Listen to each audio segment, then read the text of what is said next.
हमारा मनुष्य जन्म तभी सफल है जब इस जन्म में हमारे सुंदर नयन मोहन के दर्शन कर ले।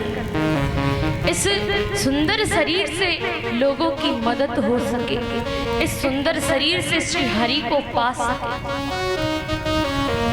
जीवन में बहुत सी कमाई करते हैं, लेकिन जिसने राम नाम रटने की कमाई की है, जिसने श्री ठाकुर नाम रटने की कमाई की है, उसे फिर दुनिया की कमाई में मोह नहीं फंसता, उनका मन उलझता नहीं है।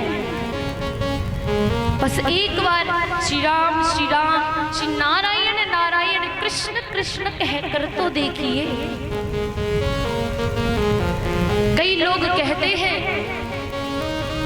कि जब जब सत्कार्य होते हैं, कथा भागवत होती है, हमें बताया जाता है कि भगवान का नाम लो, हरि कीर्तन करो, भगवान की भक्ति करो, पूजा पाठ करो, लेकिन भक्ति के लिए टाइम ही कहाँ है। कहा जाता है कि बचपन में खेलो कूदो मस्ती करो, बचपन में क्या भगवान का नाम लेना, बच्चा भला क्या जानता है भगवान क्या है। तो आप ये ना भूले, 5 वर्ष के ध्रुव, 5 वर्ष के प्रहलाद जी भगवान को पा गए।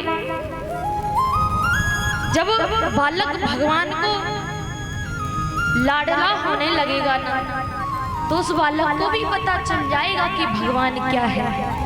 हमारी मैयाएं कहती हैं चलो बालक तो बालक, हमें ही टाइम नहीं मिलता 2 मिनट का।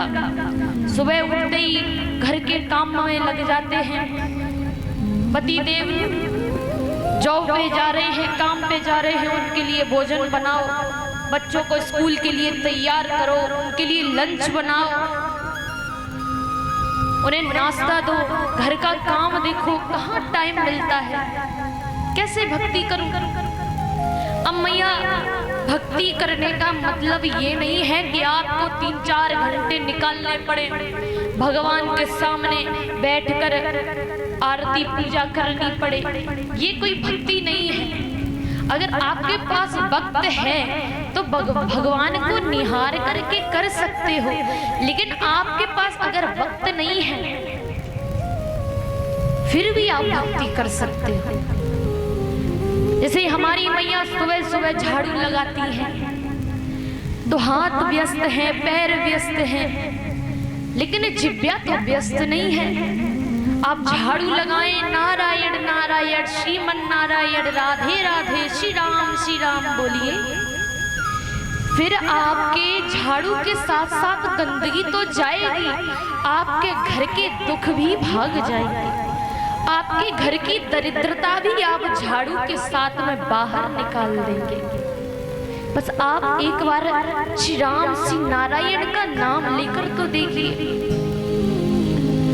आजकल मैयाएं कहती हैं घर में बड़ा झगड़ा हुए, रहो ही ना जावे घर में तो, क्योंकि थोड़ी देर टिक जावे तो कोई ना कोई लड़ने लग जाएगा और घर में कलह बहुत हुए, लोगों को गुस्सा बड़ा आए। तो अगर मैया आप भोजन बनाती हो, जैसा कि कहा हाथ व्यस्त हो सकते हैं, पैर व्यस्त हो सकते हैं, जिब्या व्यस्त नहीं हो सकती, आप आटा गूंदिए और राधे राधे राधे राधे नारायण नारायण कहिए। फिर देखिए हर आटे के कड़ कड़ में श्री राधा राधा नाम जब जाएगा ना, और उस आटे की रोटी जब आपके परिवारजन खाएंगे, आपके बच्चे खाएंगे, तो उनके अंदर से क्रोध, लालच, मद, अहंकार सब भाग जाएगा। फिर उनके अंदर क्रोध नहीं आ सकता, उनके अंदर लालच और बुरी भावनाएं नहीं आ सकती, फिर आपके घर में कलह नहीं हो सकती। और अगर ये काम नहीं कर पा रहे हो, कहते हो मेरी तो जिब्या भी व्यस्त रहे, तो मैया जिब्या तो एक ही काम में व्यस्त रहे मेरे समझ से, बुराई करने में, चुगली करिए पड़ोसी की बैठ के, तभी जिब्या व्यस्त हो सकती है, वरना इतना महत्वपूर्ण कोई कार्य नहीं है जो जिब्या से किया जाए। अगर आप जबरदस्ती ही बिजी रहना चाहते हो, दूसरों की बुराई करना चाहते हो, तो फिर तो राधा नाम भूल ही जाइए। लेकिन अगर भक्ति करनी है, तनिक सा भगवान को पाना है, तो आप याद रखिएगा,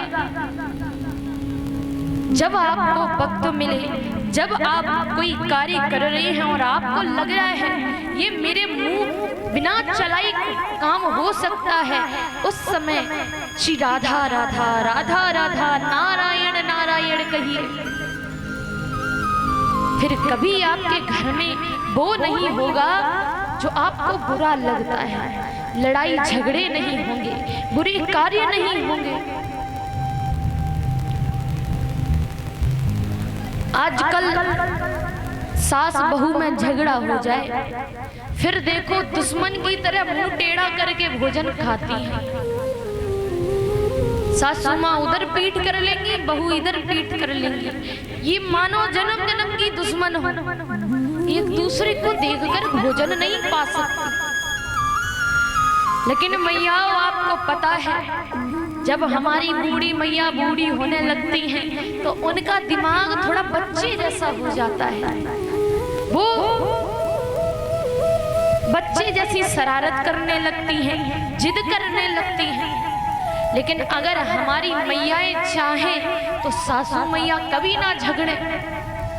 अगर सासू मैया गाली देती हैं, आपकी बुराई करती हैं, उल्टा सीधा बोलती है, बिना मतलब में बोलती है, तो हाथ जोड़कर हो सके तो थाली भी ले जाओ, चिराग जला करके सामने बैठ जाओ और हाथ जोड़ लो, कहो सासू मैया आप तो गीता के श्लोक पढ़ रही हो और पढ़िए। वो गाली दे, आप कहो आप तो गीता के श्लोक पढ़ रही हो और पढ़िए। फिर क्या आपको लगता है वो सासू के मुंह से आपके लिए बुराई निकलेगी? क्या आपको लगता है कि फिर वो आपके लिए गलत बोलेगी? अब हमारी सासू माँ, हमारी बूढ़ी मैया तो एक शब्द कहे और हमारी मैया तो नहीं है, वो तो 1000 सुना देती है। फिर तो दोनों तरफ पारा गरम तो रहना ही है, फिर तो झगड़ा होना ही है। और ये नहीं है कि सभी गलती बहुओं की हो, कई तो सास भी बड़ी बुरी हुई। वो बहू को बहू ही समझे, बेटी ना समझे। अगर हर सासू माँ बहू को बेटी समझकर स्नेह करे, तो कभी भी अपनी बेटी के विदा होने पर उन्हें दुख नहीं होगा। उन्हें लगेगा कि एक बेटी तो मेरी घर में है, उसी को बेटी की तरह मानेंगे, उसी को बेटी की तरह स्नेह देंगे। और हमारी मैयाएं भी थोड़ा संभल के रहें, सासू माँ के साथ भी माँ जैसा स्नेह रखें। ये सोच करके सेवा करे कि एक मेरी माँ, जिसने मुझे जन्म दिया, जिसे मैं घर छोड़ आई हूँ, उसका घर छोड़कर आई हूँ। दूसरी मेरी माँ ये है जिन्होंने मुझे एक सुंदर जीवन साथी दिया है। ये तो मेरी उस माँ से भी बढ़कर है। ये समझकर हर बहू अगर सेवा करने लगे तो कभी भी किसी घर में कलह नहीं हो सकती। और अगर आप शाम को, चाहे दिन में कितने भी झगड़े हो, कितनी भी लड़ाई हो, अगर शाम को मिलकर के आप पूरा परिवार बैठ कर के एक साथ भोजन करता है, तो पूरे दिन की गई गलतियां भगवान माफ कर देता है। बस शाम के समय पूरा परिवार एक साथ बैठ कर के भोजन करे। भले फिर सासू माँ टेढ़ा मुंह करके भोजन करे, पर साथ में बैठे। उस घर में कभी भी दरिद्रता प्रवेश नहीं कर सकती, कभी भी लक्ष्मी मैया जा नहीं सकती। हमेशा आपके घर में निवास बना करके रहेगी, क्योंकि जहां सुबह का भटका शाम को घर वापस आ जाए तो उसे भूला भटका नहीं कहते।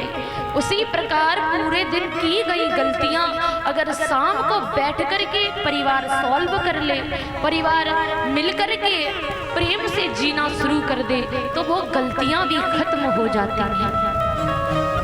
इसलिए कुछ भी हो जाए, शाम को हमेशा मैयाएं नियम बनाएंगी कि परिवार के जितने लोग हैं सभी एक साथ मिलकर के भोजन करें।